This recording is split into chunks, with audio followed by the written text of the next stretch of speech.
Here's something that sounds like a lie until you've seen the numbers. The best companies in the world are not the ones that pay the most. They're the ones that first and foremost keep you alive. And I can prove it with a project I was in charge of where the only thing that mattered, the only metric anyone cared about, was money.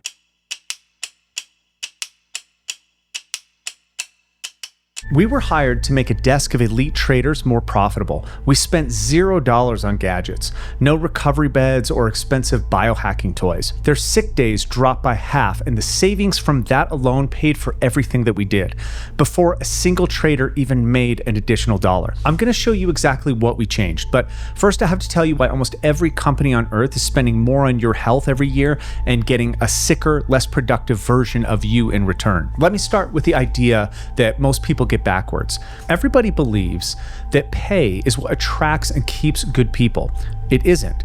Once the money is fair, pay stops being the thing that holds anyone. In fact, the best talent just expects competitive pay. What they want is meaning, purpose, and belonging. That's because money is common and these other values are rare. A company that can help provide those is truly invested, and this is where most companies fail. The data on this is almost uncomfortable. More than 9 out of 10 employees say they would trade a chunk of their lifetime earnings, around 23%, for work that actually meant something. Other studies put it as high as 32% pay cut, and it holds across every income level. And the flip side is the part that should stop every executive cold. Employees who strongly believe their employer cares about their well-being are 69% less likely to job hunt. Think about what that means. You can win a bidding war on salary and still lose the person, but you cannot outbid a competitor who pays fairly and is visibly invested in keeping that person capable, healthy, and growing. And this isn't soft science. A sense of purpose is one of the most measurable variables we have in human health. A meta-analysis of 10 studies and over 136,000 people found that people with a strong sense of purpose had roughly a 17 to 20% lower risk of dying and or having cardiovascular event. And that held even after controlling for baseline health, depression, and income. So it's not just that healthy people happen to feel purposeful. A separate longitudinal study of Rush found that a person with high purpose was about half as likely to die over the follow-up period as someone with low purpose. It shows up earlier too. People with greater purpose have fewer heart attacks, lower dementia risk, and they actually use more preventative care. It's the same pattern the Japanese named centuries ago with ikigai, a reason to get up in the morning. And it's one of the pillars researchers credit for why Okinawans outlive almost everyone on Earth. So when a company gives a person meaning, belonging, and the feeling of being invested in, they're not handing out a perk, they're moving a number that pay can't touch. Cash is the table stakes. Care is the moat. People don't want to belong to a system that extracts from them.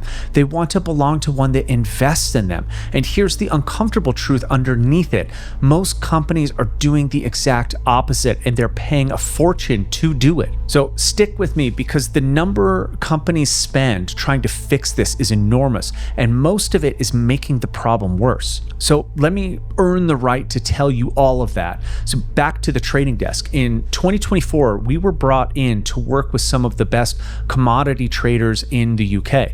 This was not what most people picture when they hear like high performer. They've got these like sloped necks and the body composition that tells you that most meals are ultra processed and probably eaten in front of a screen. But appearances lie. These were survivors of a selection program where 85% of the applicants wash out in the first few weeks. It's a higher attrition rate than most military special selection. The mandate was the bluntest I've ever been handed. Make them more money or we fail. No six-pack participation trophy. If profit didn't move, we lost. So we didn't guess, we went straight to testing. We changed things and then retested. And here's what came out the other side. Sick days fell by half. Average HRV climbed 33%, a nervous system surfacing for air. Resting heart rate tanked. Self-reported time to burnout more than doubled. On a trading desk, doubling time to burnout means something very specific. Every trader we kept in the seat got more time making good decisions. The actual profit is a tightly held company secret, but you can infer it when the company is worth 10 figures. And we did it buying nothing. No $100,000 light beds, no hyperbaric chambers, no sketchy supplements. We just moved the numbers that actually mattered.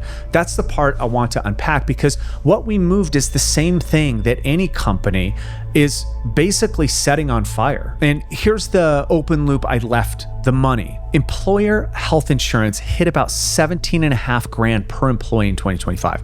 It's set to pass 18.5 grand in 2026, the biggest jump in 15 years.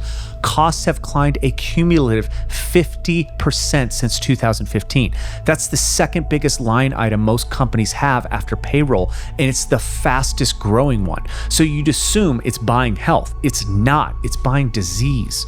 90% of the nation's health spending goes to people with chronic and mental health conditions. Most of them are lifestyle driven. Most of them are preventable. And the spend is brutally concentrated. Like 5 to 10% of people drive 50 to 70% of the claims. Most of those costs come from conditions that were manageable years earlier, caught late when they're expensive instead of early when they're cheap. So here's the honest description of the average corporate health budget.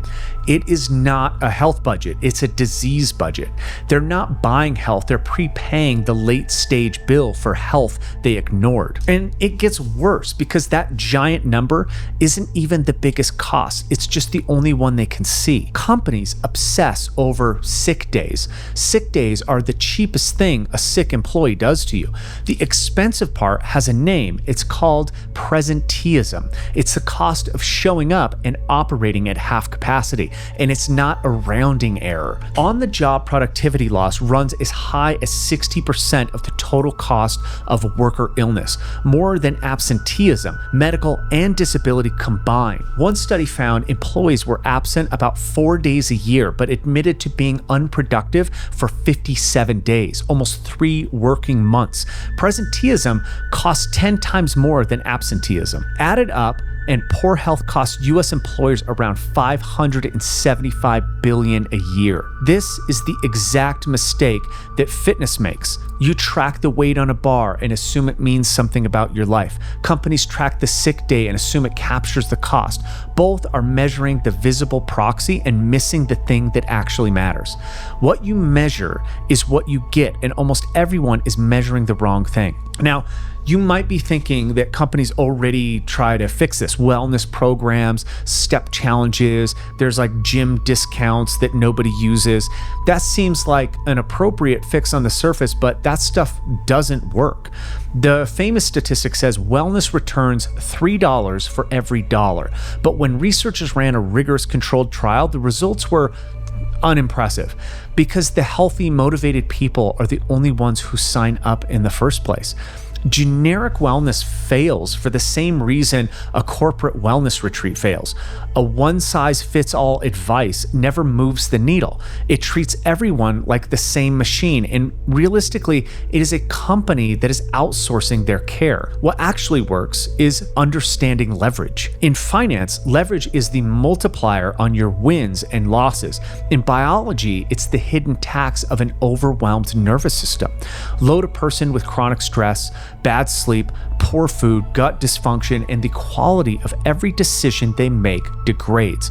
On average, they decide worse, and they have no idea why. Run the thought experiment. 2 identical people, one carries no debt, one carries $250,000 in debt. Which one makes better decisions? Which one do you want as your partner, your employee, or even your friend? Most people are trading their health to get a financial foothold, quietly dampening the exact biology that was supposed to get them there. So, what did we change on that desk? We found each person's specific leverage and we unwound it. Sleep, killing the vapes and endocrine disruptors, fueling the small individual things, because there is no generic answer. The biggest one surprised me though. Even I had written it off as kind of secondary. That's training. The job had a pattern. It's 14 hours of attention with 3 or 4 one-hour windows of pure intensity. The traders who didn't train never lasted. Physically first, then mentally, then emotionally. But here's the distinction that changed how I coach everything. Plenty of them were active. They played pickup, soccer, rugby on the weekends. And the ones who were only active while being entertained were the least likely to make it. So it isn't the movement, it's the intent. Training reveals the intent to improve, to adapt to more stress, to tolerate more hardship, and especially to tolerate feedback. Games entertain you while you do roughly the same physical work, but if you don't intend to improve, it's nearly impossible to. Training is the arena where you practice getting better at getting better. That's the trait the job actually paid for. The crazy part is that you can't expect someone to get better for something they don't care about, and they will never care if the company doesn't care. People can feel when they are expendable. This is one of the hardest lessons we had to learn and then to bring to the company we worked for. And that was that money isn't enough. People need to feel like they belong. And the way to give them that feeling is to invest in something that is more than the bottom line. A company becoming interested in a team member's health and well-being does two main things. It shows that they are more than a commodity to be traded or expended. Secondly, it saves an enormous amount on healthcare costs. By doing just that, you get employees that have a different motivation to help the company grow. It is easily one of the biggest bangs for the buck that almost every major company is losing on. So let's go back to where we started. The best companies aren't the ones that pay the most. They're the ones that refuse to set their most valuable assets on fire. Because the asset was never the salary you could offer. It was the human nervous system sitting in plain sight, leveraged in the completely wrong direction, costing money nobody thought to attribute to cortisol or a gut that stopped working or a body that stopped moving. I went into that project thinking I knew what high performance was. I left understanding that most people in any sport, including the one with the heaviest barbells, are measuring the line of credit and calling it wealth. A company that pays you well is buying your time. A company that invests in your health is buying your future and earning your loyalty in a way money alone never will. If you want this full written breakdown of the trader project we work on, the testing, the biology, and the leverage, it's on the site. The link is in the description.